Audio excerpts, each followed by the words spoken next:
I checked out a film by the great director Abbas Kiarostami, whose film Taste of Cherry I reviewed a few weeks ago. But this is the film that a lot of people consider his masterpiece. It is called Close Up, and it is a film from 1990.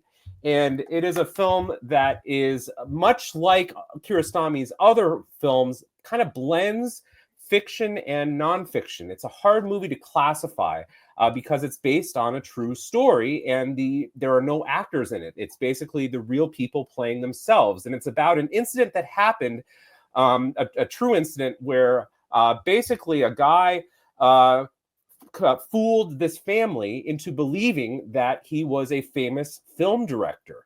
The guy's name was Sabzian, and he fooled this family into believing that he was this great Iranian director named Mohsen Makhmalbaf.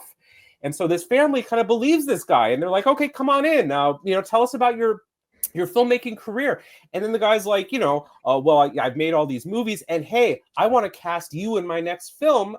But it'd be nice if you gave me some money and maybe let me sleep around a little bit and give me a place to stay.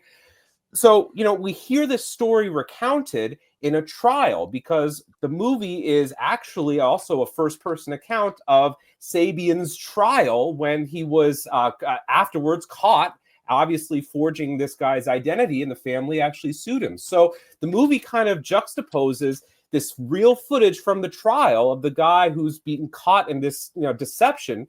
And then there's, I think, staged footage of what it was like when he was interacting with the family. But the crazy thing is, the stage footage has all the real people playing themselves, essentially. And then later in the movie, you actually get to meet the director that he's impersonating, Makhmalbaf. Kiarostami, I guess, is also sort of a character in the movie because Zabian is a big fan of Kiarostami and basically allows him to be interviewed for the camera. And he gives some really impassioned defenses about why he assumed this other director's identity. If this sounds confusing, it is a little bit contrived to process. It takes a little while to get used to this kind of going back and forth between the kind of grainy 16mm footage from the Iranian court versus the more refined footage from the actual house where this transpired, but of course as kind of reenactment. This is an absolutely brilliant movie. Kiarostami is, I guess, a little bit like Chris Marker in how he kind of, again, blends fiction and nonfiction in ways that are sort of difficult to describe. But I think in an attempt to show that really there's no such thing as true fiction. Everything is real to some degree. There's some great testimony from this guy who really kind of reveals the reasons why he assumed this director's identity, not because he wanted to bankrupt this family or steal from them, but because he aspired to be a filmmaker and he aspired to be a storyteller, but he was kind of a loser in real life. So when he assumed this alter ego, he got respect for the first time in his life. And that's really kind of interesting to hear about. And then the last act of the movie is kind of about the forgiveness that this family shows this guy once the real director shows up.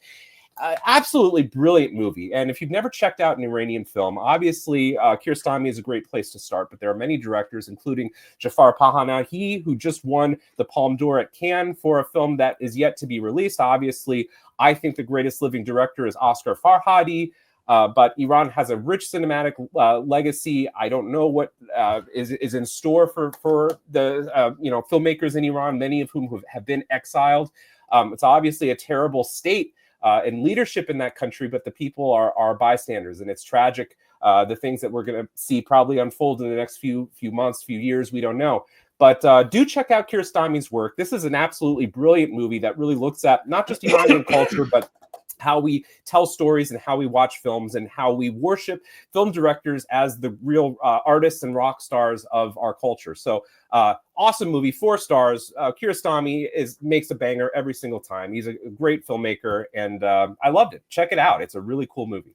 Kiarostami, toward the end of his life when he was exiled, he made his film in Japan, like Someone in Love and Certified Copy, which is in France. And then there was an actual film that was called 24 Frames that actually was made after he died. That was sort of a mosaic of footage that he had shot. I've not seen that, but he was a real iconoclastic guy and has a real following among academics and film scholars. So cool director, and obviously Iran, great cinematic legacy.